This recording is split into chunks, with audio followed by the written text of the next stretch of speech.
श्याम राधे राधे निकुंज में विराजे घनश्याम राधे राधे। श्री राधे राधे राधे घनश्याम राधे राधे। श्री राधे राधे राधे घनश्याम राधे राधे निकुंज में विराजे घनश्याम राधे राधे। निकुंज में विराजे घनश्याम राधे राधे।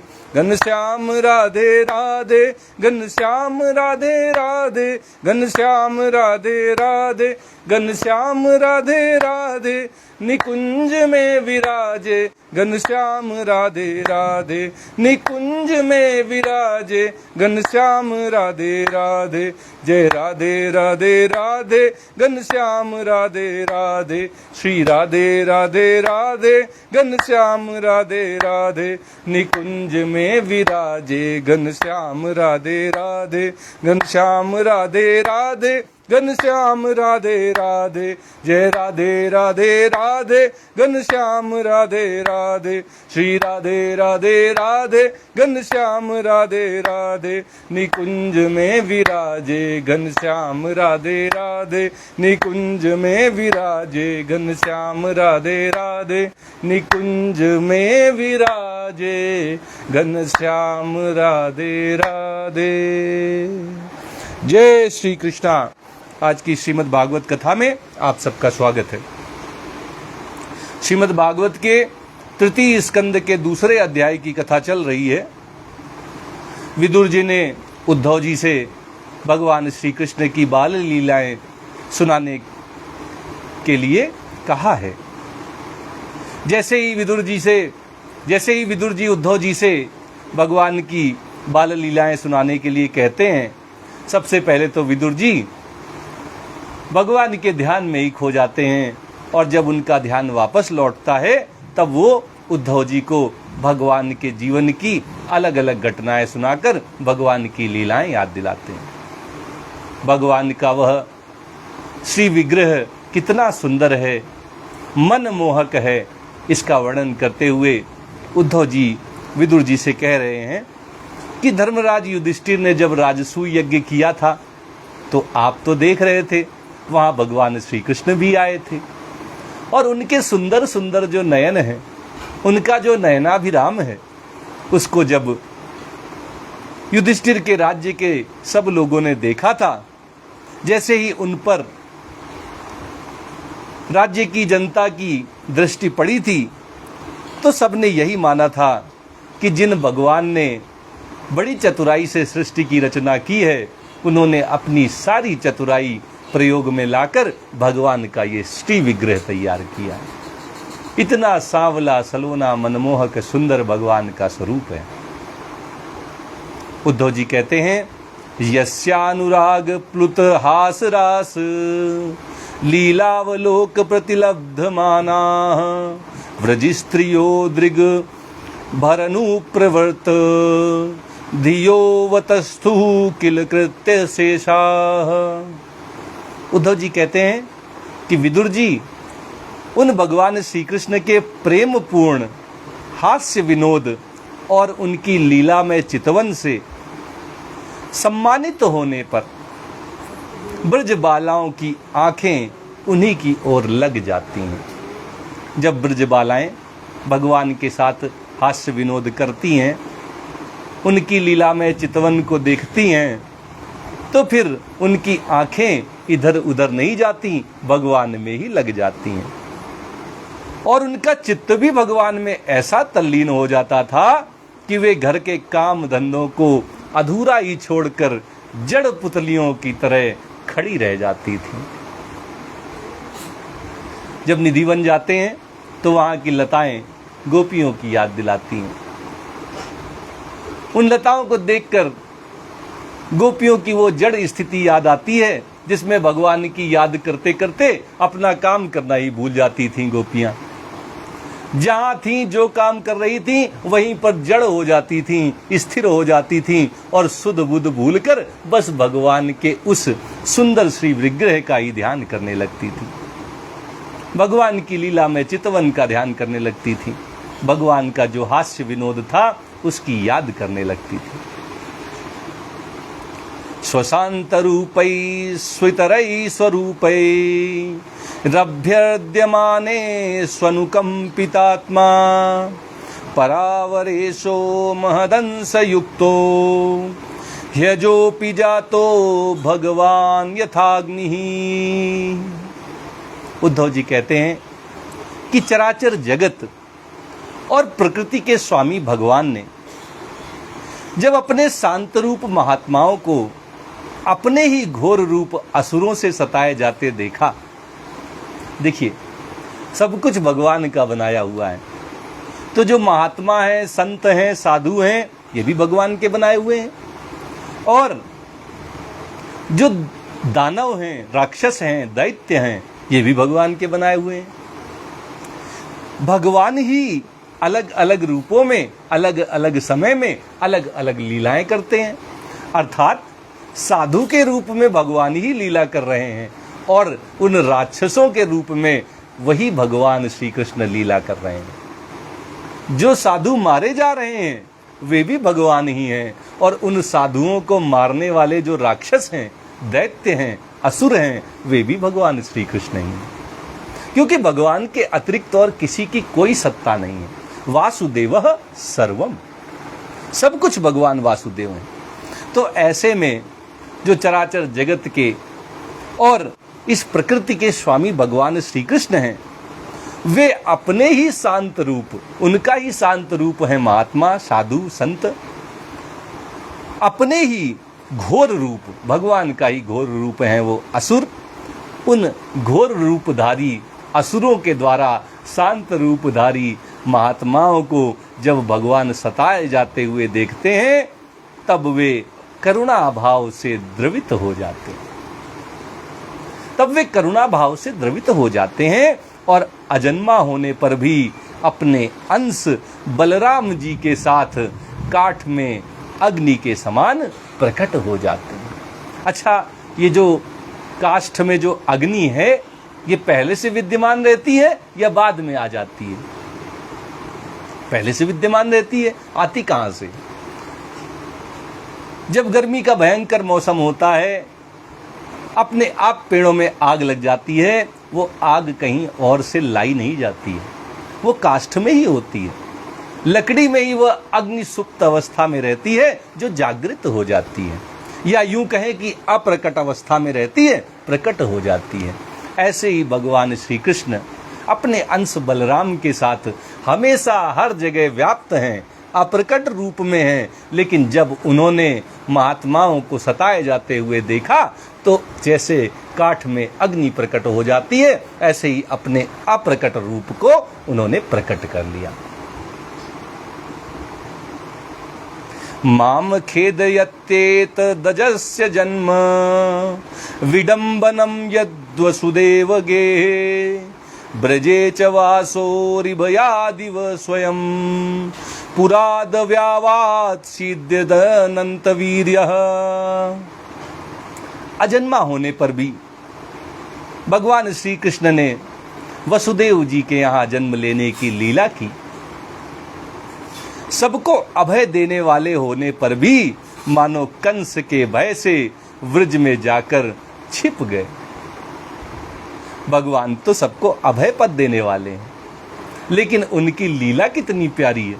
वही भगवान जो सबका भय दूर करने वाले हैं, वे कंस के भय से मथुरा से ब्रज चले जाते हैं। उनके पिता वसुदेव रातों रात उनको ले जाकर ब्रज में छोड़ देते हैं, छिपा देते हैं। और अनंत पराक्रमी भगवान श्री कृष्ण हैं। अनंत पराक्रमी होने पर भी काल यवन के सामने मथुरापुरी को छोड़कर भाग जाते हैं, रण छोड़ दास बन जाते हैं। जिनसे काल भी डरता है, डरकर भाग जाता है काल भी जिनसे, वे स्वयं डरकर भाग जाते हैं युद्ध भूमि से और रण छोड़ दास कहलाते हैं। ये सब उनकी लीलाएं हैं।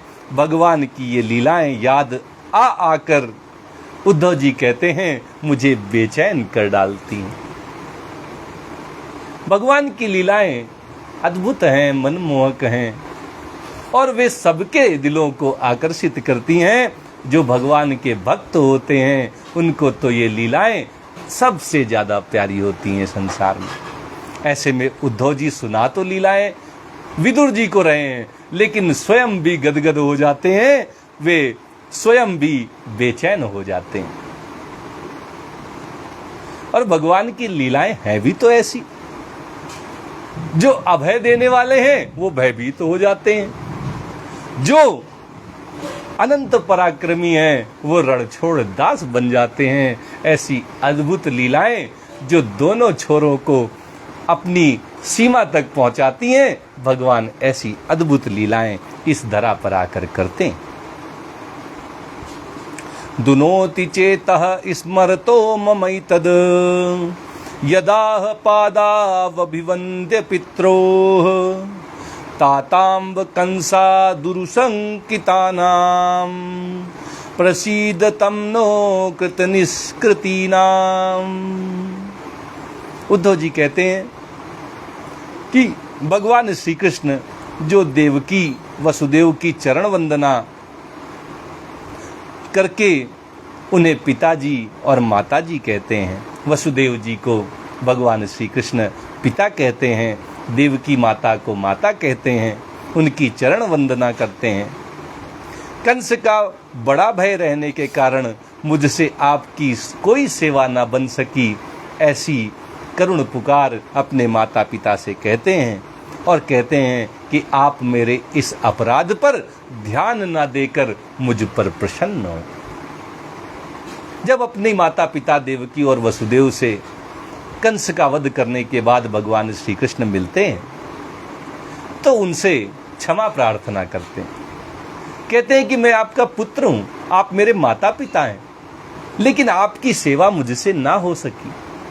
कंस के भय के कारण मैंने आपकी सेवा नहीं की। आप मेरे इस अपराध को क्षमा कर दें और मुझ पर प्रसन्न हो जाएं। ऐसी प्रार्थना भगवान कर रहे हैं। उद्धव जी कहते हैं कि भगवान श्री कृष्ण की ये बातें जब याद आती हैं तब आज भी मेरा चित्त अत्यंत व्यथित हो जाता है कि भगवान अपराध बोध मानकर क्षमा प्रार्थना कर रहे हैं। त्रिलोकी नाथ होने पर भी क्षमा मांग रहे हैं। उनकी जब ये अद्भुत लीला उद्धव जी को याद आती है तो उनका चित्त बड़ा व्यथित हो जाता है।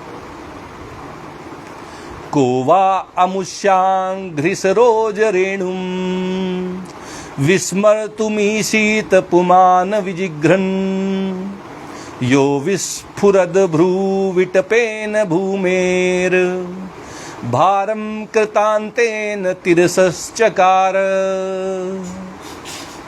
उद्धव जी कहते हैं कि जिन्होंने काल रूपी अपने भ्रकुटी विलास से ही पृथ्वी का सारा भार उतार दिया था। काल भगवान का ही रूप है, भगवान की शक्ति से ही काल भी संचालित होता है। एक बार जब भगवान अपनी भ्रकुटी तिरछी करते हैं तो काल अपना तांडव दिखाने लगता है और सब कुछ काल के ग्रास हो जाता है, सब काल समाप्त कर देता है। उनके भ्रकुटी विलास से पृथ्वी का सारा भार उतारने का कार्य तो काल ही कर देता है। उन श्री कृष्ण के पाद पद्म पराग का सेवन करने वाला ऐसा कौन सा पुरुष है जो उसे भूल सके, जिसने भगवान के चरणों को छुआ है, उनके पैरों के उस कमल को जिसने अनुभव किया है, उसका रस लिया है, उसके पराग को, जैसे फूलों का पराग जब भ्रमर भौरा चखता है तो आनंदित हो जाता है, गदगद हो जाता है, ऐसे ही भगवान के इन कमल रूपी पैरों का वह रस, वह पराग जिसके हाथों लग जाता है, जिसको उसका स्वाद मिल जाता है, वो भी सानंद हो जाता है, चिदानंद हो जाता है, सच्चिदानंद हो जाता है। कोई भी ऐसा प्राणी नहीं होगा जो भगवान की शरण में आए, भगवान के चरणों को छू ले और इसके बाद उनको भूल सके। जो अद्भुत होता है जिसका कभी पहले अनुभव ना हुआ हो, अगर जीवन में ऐसी कोई घटना घट जाए तो कभी उसको भूला नहीं जा सकता। भगवान तो रोज रोज नहीं मिलते। अगर किसी के जीवन में ये सौभाग्य आ जाए कि भगवान के दर्शन हो जाएं, भगवान के चरण छूने का सौभाग्य मिल जाए, तो फिर उसको कभी ये सौभाग्य पल कभी नहीं भूलता है। दृष्टा भवद्भिर्ननुराजसूये चैद्यस्य कृष्णं द्विषतोऽपि सिद्धिः यां योगिनः संस्पृहयन्ति सम्यक् योगेन कस्तद्विरहं सहेत। विदुर जी को याद दिलाते हैं उद्धव जी कि आप लोगों ने राजसूय यज्ञ में प्रत्यक्ष ही देखा था कि भगवान श्री कृष्ण से द्वेष करने वाले शिशुपाल को वह सिद्धि मिल गई जिसकी बड़े बड़े योगी भली भांति योग साधना करके स्पृहा करते हैं, इच्छा करते हैं। उनका विरह भला कौन सह सकता? कोई भी भगवान का विरह नहीं सह सकता। गोपियों की हालत देखिए, जैसे ही भगवान ने उनका साथ छोड़ा, उनको छोड़कर द्वारका चले गए, गोपियों के जीवन से जैसे प्रकाश ही चला गया, जैसे उत्साह ही चला गया, जैसे आनंद ही चला गया। इसलिए भगवान की विरह कोई नहीं सह सकता और भगवान सब पर कृपा करते हैं। जो उनके शत्रु हैं, जैसे शिशुपाल, उनके ऊपर भी भगवान की भरपूर कृपा हुई, उतनी कि जितनी किसी जय माता जितनी किसी सामान्य और बहुत ज्यादा तपस्या करने वाले योगी पर भी नहीं होती है। तथैव चान्ये नरलोक वीरा य आहवे कृष्ण मुखारविंदम नेत्रैः पिबन्तो नयनाभिरामं पार्थास्त्रपूता पद्मापुरस्य।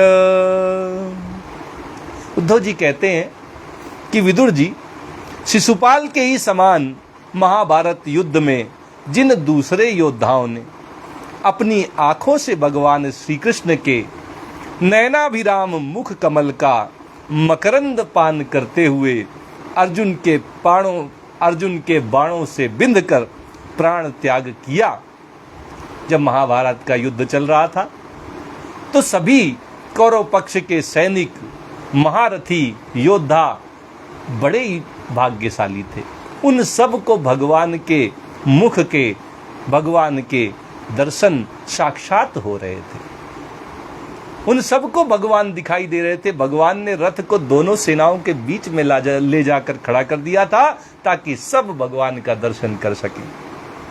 उसके बाद जब अर्जुन ने अपने तीखे बाणों से प्रहार करना प्रारंभ किया, कौरवों की सेना का जो भी सैनिक मरा, उसने मरने से पहले भगवान को साक्षात रूप में देख लिया था। और ये सौभाग्य तो बड़े बड़े योगियों को भी प्राप्त नहीं होता कि मृत्यु के पहले भगवान साक्षात दर्शन दे दें।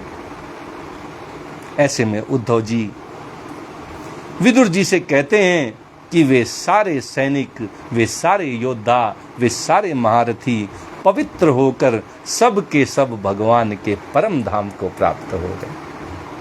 बोलिए भक्तवत्सल भगवान की जय। आज की कथा यहीं तक होगी। आइए श्रीमद् भागवत जी की आरती करते हुए आज की कथा को यहीं विराम देते हैं।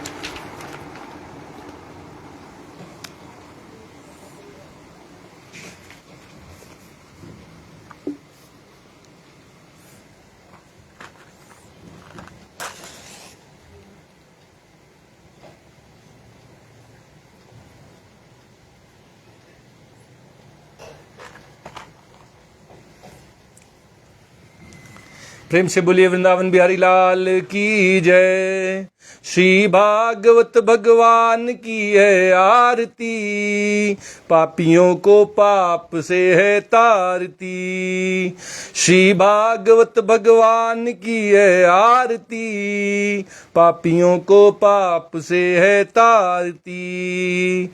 ये अमर ग्रंथ, ये मुक्ति पंथ, ये पंचम वेद निराला, नव ज्योति जलाने वाला, ये अमर ग्रंथ ये मुक्ति पंथ ये पंचम वेद निराला, नव ज्योति जलाने वाला, हरि नाम यही हरिधाम यही, हरि नाम यही हरिधाम यही, यही जग मंगल की आरती, पापियों को पाप से है तारती, श्री भागवत भगवान की है आरती, पापियों को पाप से है तारती, ये शांति गीत पावन पुनीत, पापों को मिटाने वाला, हरि दरस दिखाने वाला, ये शांति गीत पावन पुनीत, पापों को मिटाने वाला, हरि दरस दिखाने वाला, ये सुख करनी ये दुख हरिणी, ये सुख करनी ये दुख हरिणी, श्री मधुसूदन की आरती,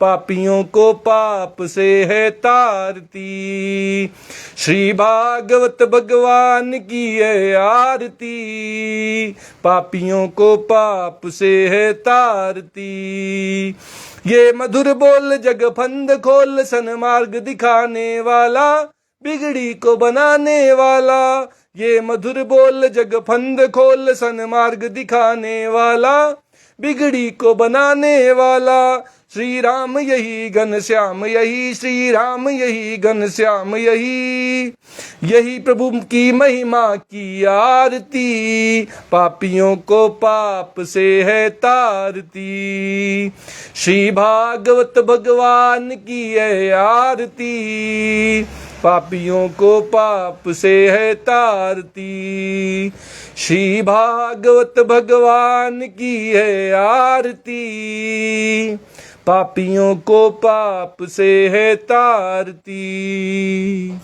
प्रेम से बोलिए वृंदावन बिहारी लाल की जय, राधा रमण सरकार की जय, राधा वल्लभ लाल की जय। जय श्री कृष्णा, जय श्री कृष्णा।